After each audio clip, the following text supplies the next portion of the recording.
Hi, my darlings. I'm Sophie Darling, and welcome back to the channel. If you're new here, hello, my name is Sophie. I have a doctorate in literature, which means I get way too emotionally invested in the shows that we're watching.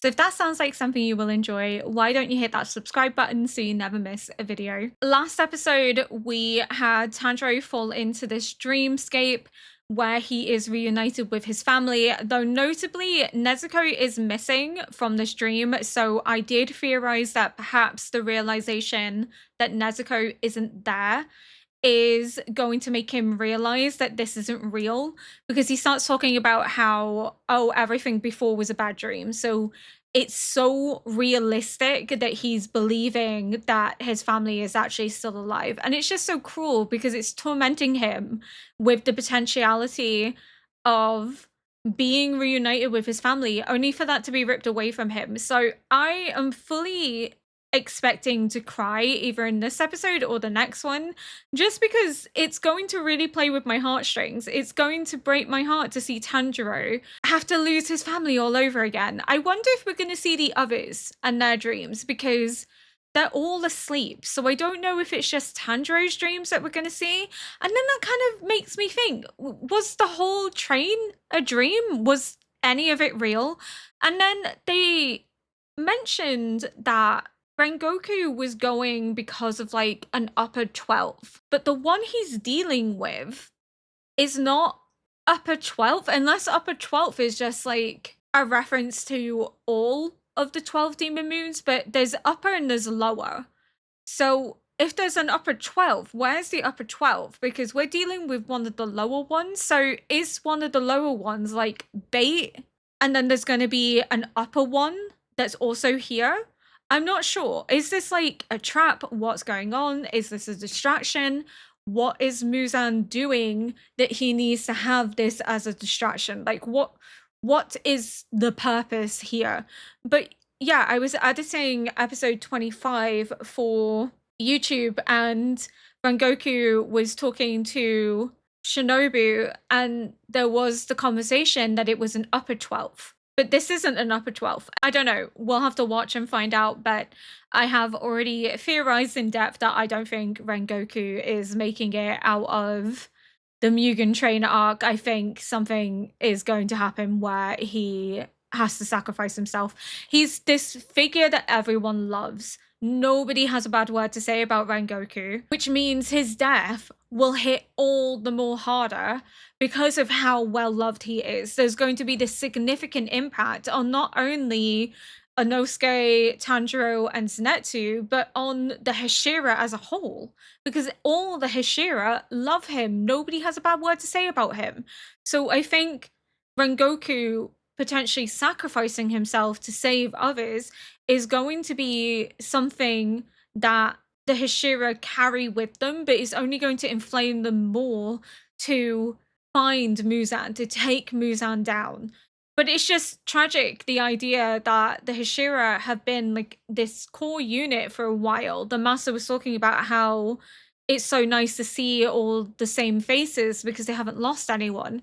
So the fact that they might actually lose someone, and it's like a little family, is just absolutely devastating. But I don't think Rengoku's making it out of the Mugen train arc. I don't. There's just so many little pieces of dialogue that make me very concerned.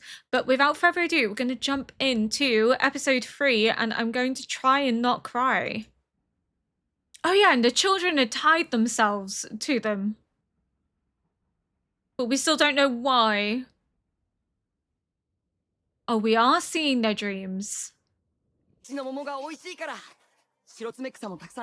Of course it's Nezuko!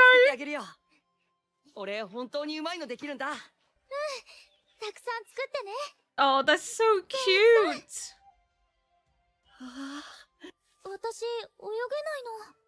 I'll teach you!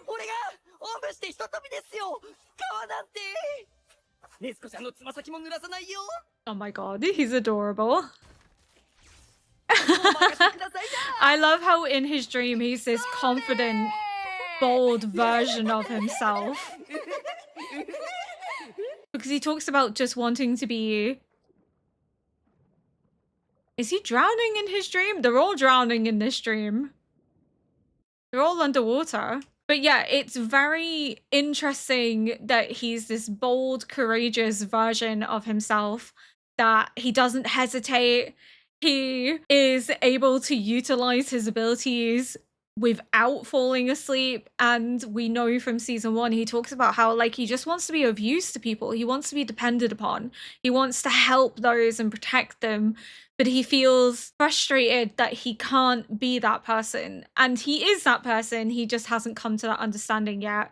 Whereas we're now seeing how in his dream, he's again reiterating what he desires to be without realizing he is already that. It's interesting that the deeper Zenitsu fell into this dream, the deeper he fell into the depths of the water. So it's almost showing that Zenitsu is losing himself. He is, in a sense, drowning in this dream because he's not finding his way back to reality. Is that Nezuko again? And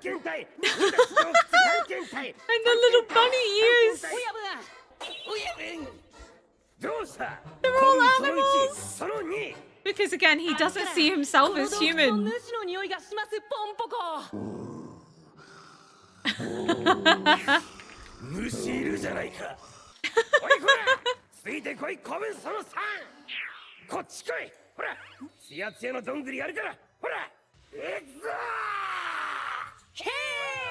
Oh my god.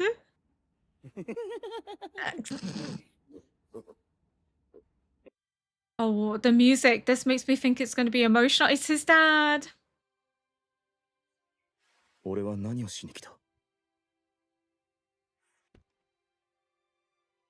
Oh, stop. Oh, no. Oh, I don't think he's going to get to see his dad again, is he? Why am I getting emotional? Ooh, I think it's the music.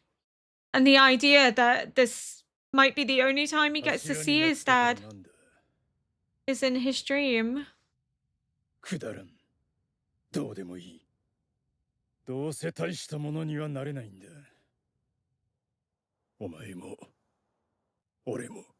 Why is he so downbeat?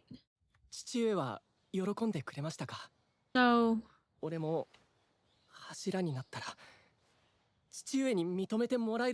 Did he only become a Hashira to try and please his father because he's distanced himself?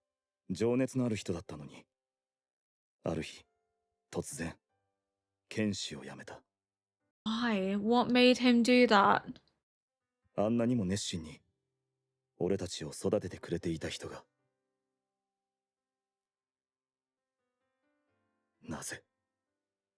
Did they lose their mom or something? Like what made him this way?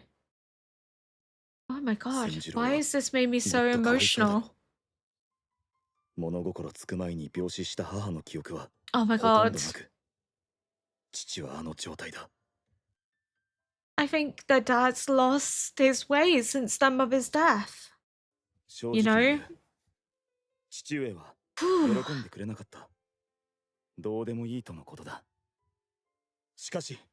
Why am I crying? Oh my goodness.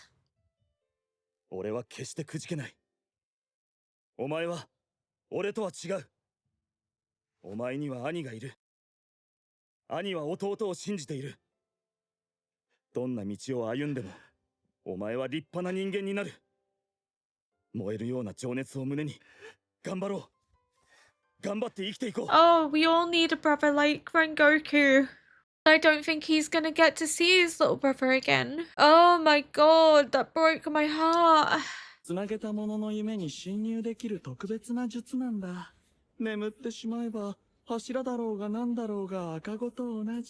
Okay, so he said, sorry, I have to go back there, that allows one to invade the dreams of whoever you're tethered to. So they've invaded the dreams. Are they pretending to be the figures in these dreams? Or I don't quite understand how it works, but okay.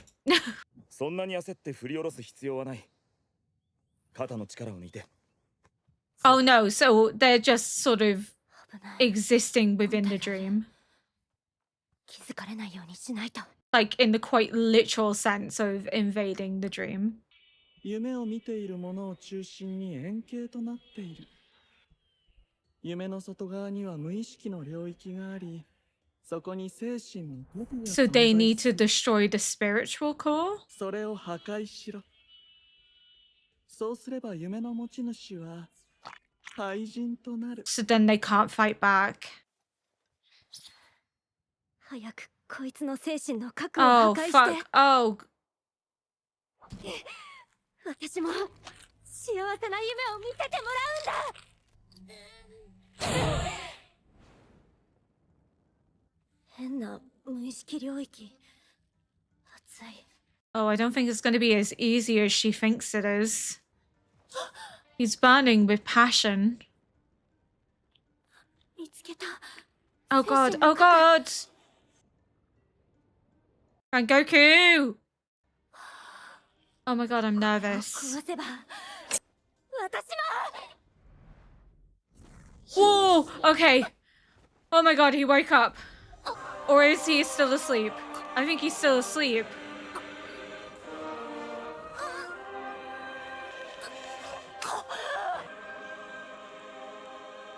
Ooh, his intuition. 術に落ちている時は人間は動くことができないはずなのに。 Burning passion, his burning drive. Can't keep him locked 生 down. 存本能なの。 Oh my god. I was so nervous. やったなドクター、おせんべいだ。ずるい。せんべい好きなのは兄ちゃんだけじゃないよ。網を用意してくれる？ Again, Nezuko's not here because he's only dreaming of those he's lost. Nezuko hasn't died, so she's not in his dream. Again, it's just very interesting that she's not there. Oh my god, I didn't expect to cry over Rengoku. ねずこ、行くよ。 He said, Nezuko, let's go. お、 So that's going to remind him of 何 Nezuko を言ってるんだ俺は。 because obviously he put the box on, but then he's going to be like, where is Nezuko? 兄ちゃんおかえり。おかえ She's りなさい。 missing again. 俺、ねずこ？姉ちゃん山に山菜取りに行ってるよ。 Oh, well, that's coincidental. Is he going to want to go and find Nezuko and then runs into the limit of the dream world, like the boundary of it? Because it's circular. The box! 俺、消えた。 Oh, he knows something's off. 起きろ！ Oh my 起 god. きろ！ His consciousness is like, nah, wake 攻 up. 撃されてる！夢だ！これは夢だ！目覚めろ！ This isn't real. 起きて戦え！戦え！戦え！ Oh my goodness. ダメだ。目覚めていない。夢の中だ。せっかく夢だと気づけたのに。どうすればいいんだ？ Nezuko, help. Need to help. 起きないと。 Oh my god. If she ties herself, can she invade his dream too? Oh, she's so adorable.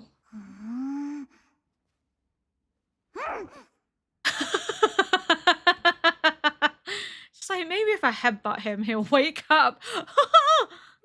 Oh no. Oh,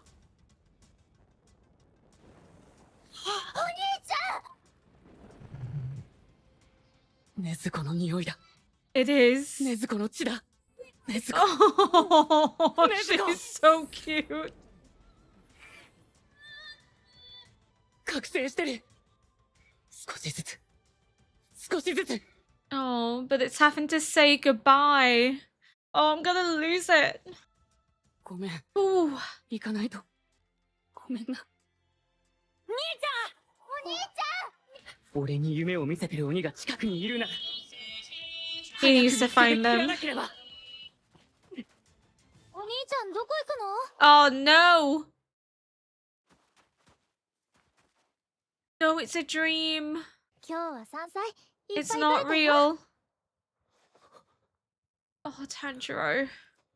炭治郎大丈夫なの？ No. 兄ちゃん。 He's not alright, and I'm not alright. どうしたの炭治郎？それにその格好は。ここにいたいな。ずっと振り返って戻りたいな。 But he 本当なら can't. ずっとこうして暮らせていたはずなんだ。本当ならみんな今も元気で、禰豆子も日の光の中で、青空の下で、俺は今日もここで炭を焼いていた。刀なんて触ることもなかった。本当なら、本当なら。でももう俺は失った。戻ることはできない。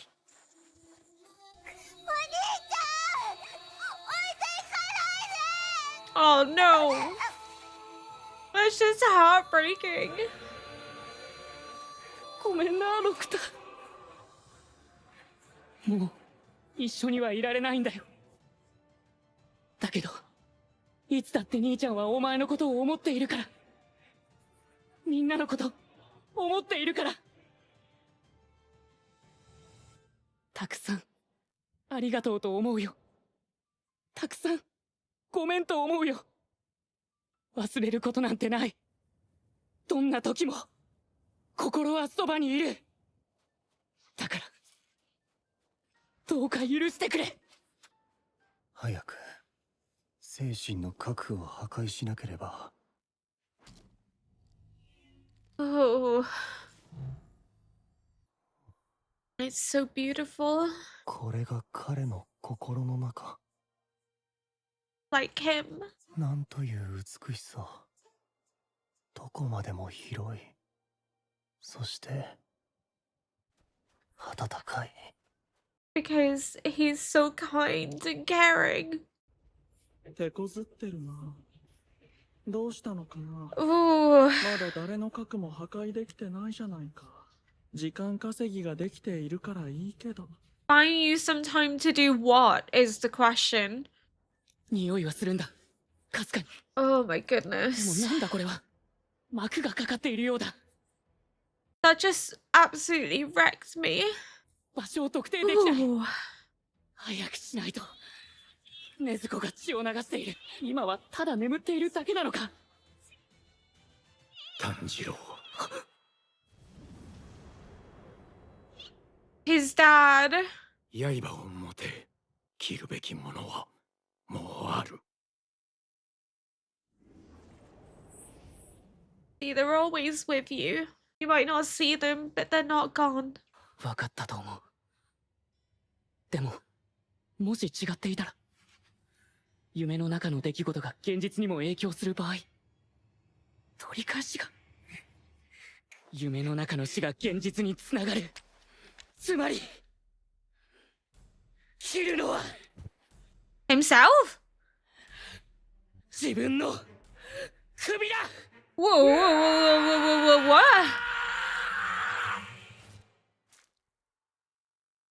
Huh? I did what? よく覚悟を決められたな。いつも父さんに言われてたから。自分が苦しい時でも人を慈しむことができるしなやかで強い人間になれ。 Which is why he is the 鬼 way に that 苦しめ he られている is. 人たちを、禰豆子を頼んだぞ。父さん、俺頑張るから。次回第4話、侮辱。I'm done. I'm done. I'm done. I can't even talk. I'm not like emotionally destroyed by this episode. Fucking hell. They really did not hold back, did they? When they had like his youngest brother run after him and him having to say, I can't stay, I have to go. Oh, Christ. And I was already emotional because of Rengoku and his conversation with his brother, and taking on that brotherly role that Tanjiro also has. So you can see the connection and the similarities between them. So I was already like upset, and then this. But the strength and the moral fortitude that Tanjiro has to be able to walk away, to be able to know that he still has to wake himself up, that this isn't reality, he can't stay here, it's not real. And he has to lose them all over again. I think that's what got me so choked up, is knowing that he would give anything for this to be reality, for him and his family to be living this life, and Nezuko to be able to walk in the sunlight, for his family to be alive, for him to just live this simple life that he never would have had to have picked up a sword, never to become a demon slayer, and none of that would have mattered. He would have his family. So to walk away from that, even though he knows it's a dream, it still takes so much strength to not falter, to continue persevering. But he also knows that Nezuko needs him. Nezuko is bleeding. He's in a dream. He can't help Nezuko if he's here. Of course she's bleeding because she's trying to wake him up and she headbutt him and it didn't work. So like he's thinking she's in danger. So I was somewhat right that like it would be Nezuko that kind of snaps him back. But it's also that unconscious strength and fortitude where we have Tanjiro trying to wake himself up in the same way that we have Rengoku able to move and act to protect his spiritual core. Even though it was said that they couldn't move while in the stream state, he wasn't going to just allow someone to destroy the part of himself that makes him him. It would cripple him. He's not going to let that happen. And the fact that Tanjiro's subconscious is aware that this isn't real and is trying to get him to wake up again shows that strength that they have, that inner strength. It's not always about physical, but about inner too. But when his father comes to him and he was like, you need to cut, I thought he meant like cut to go into the spiritual, not cut his head. Kind of functions similar to like, you know, when you have a dream that you're falling and you startle yourself awake because you actually think that you're falling, it'll wake him up because he's actually not dying, but his body acts instinctively to protect himself. It might be similar to Rengoku, that like the threat of dying and the threat of death is what overcomes his body. I guessed instantly when it was talking about how Rengoku's father lost his passion and his drive, that it could be to do with the loss of his wife, because you see that so often in narratives where you have this dad that's really doting and caring and his kids idolize him, become distant and withdrawn, and they lose that spark because the person that they loved more than anything, the mother of their children, their wife, their life partner, has died, and their children become this persistent reminder of what could have been, what they could have had. So it's really heartbreaking to see that Rengoku wants his father to be proud of him. He becomes a Hashira because he thinks that that will bridge the divide that's grown between them after the loss of his mother, that maybe this could reignite his father's passion once more, that they can get their dad back. And for it not to work is really devastating. And the fact that their younger brother also feels that burden is asking him if his father's proud now that he's a Hashira, because again, it's showing that the younger brother also is wanting to be that way because he thinks it's the only way to get his father to actually connect with them once more. But I also love that he doesn't shield his younger brother from the truth, that he doesn't lie to him and say, oh, he's proud. Oh, you know, this is exactly what he wanted. He was honest with him. And I love as well that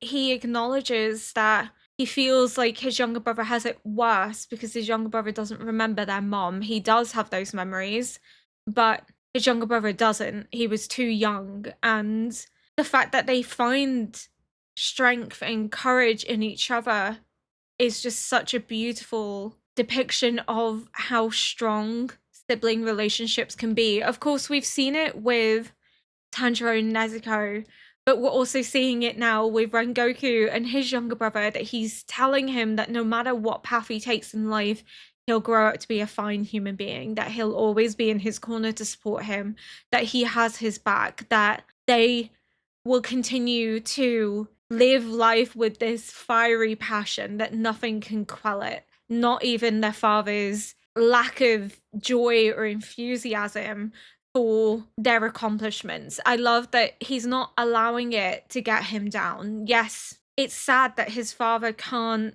be proud of his son for what he's achieved, that his son's had to go through this to try and get his father to connect with him, and even that doesn't work. But the fact that he continues to find that fortitude, that strength to pursue what he loves, to be passionate, to not allow that fire to be diminished and extinguished because of someone else, that he has experienced loss and hardship too. Their father isn't the only one that lost somebody, but they're not allowing it to ruin their life. They're not allowing it to prevent them from finding any happiness or joy or from being passionate. And that's sort of the takeaway message, is that I'm always going to keep moving forward. I'm always going to be in your corner. We have each other, but that it's important to find passion and joy in life, that life doesn't come to an end because of loss. And if we believe that that's the case, then Tanjiro would have just given up then and there, but he didn't. Tanjiro and Rengoku are very similar in that they keep moving forward, they keep pushing, they keep trying to find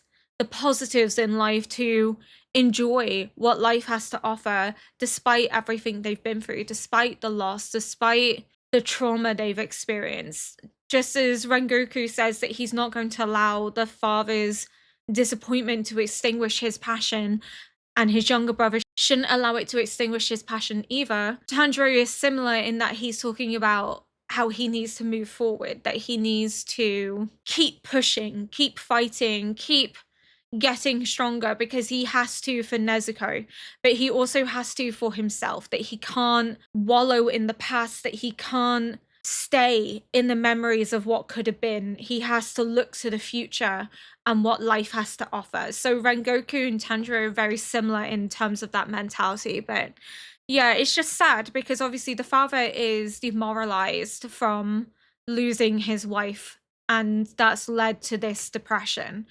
But his sons lost someone too. They lost their mum, and yet they're continuing to find the joy in life, to continue to find passion and purpose, and he can't even engage with them in that. And I think that's what broke my heart, is seeing, you know, Rengoku have to take on this role of father to his brother, much in the same way that Tanjiro had to take on the role of father to his younger siblings. Both of them have had to grow up far sooner than they should have because they're just kids, but they're such strong, courageous individuals that you can't help but fall in love with them. And I love seeing the two different spiritual cores, that we have this endless, vast space that's also water, but it looks like the sky as well because it's reflecting. And it's warm and infinite because it's the depth of Tanjiro's kindness and empathy for everyone, that he can find the good in everyone. And I think he'll even find the good in Muzan at some point down the line because he's that good of a guy.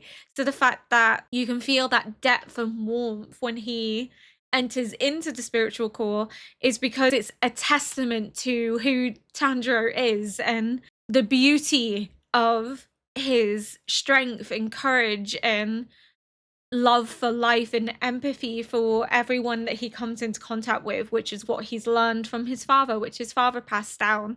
And then we have Rengoku's, which is fire, it's passion, it's burning, because he says that he's not going to allow anyone to extinguish it. It's symbolizing his strength and his willingness to continue to push forward, to continue to live, to thrive, which culminates in him lashing out, refusing to die, because the strength of his desire to live is so burning hot within him that it cannot be extinguished, not even by a dream. I love this show, and I'm kind of scared about the next episode because I sobbed so goddamn much in this one that I'm a bit worried about how much I'm gonna cry in the next next episode. Fingers crossed I don't, but I wonder if we're going to get more in depth of the Netsu and the Inosuke's, because we got little glimpses into their dream, but I don't know if they'll delve into it in as much depth. But it would be nice to see kind of what pulls them out of it, what kind of makes them aware that it's not real. I'm gonna calm myself. Thank you so much for watching. If you enjoyed this react, please consider liking, subscribing, and leaving a comment below to help boost this video into the algorithm. And until next episode, bye.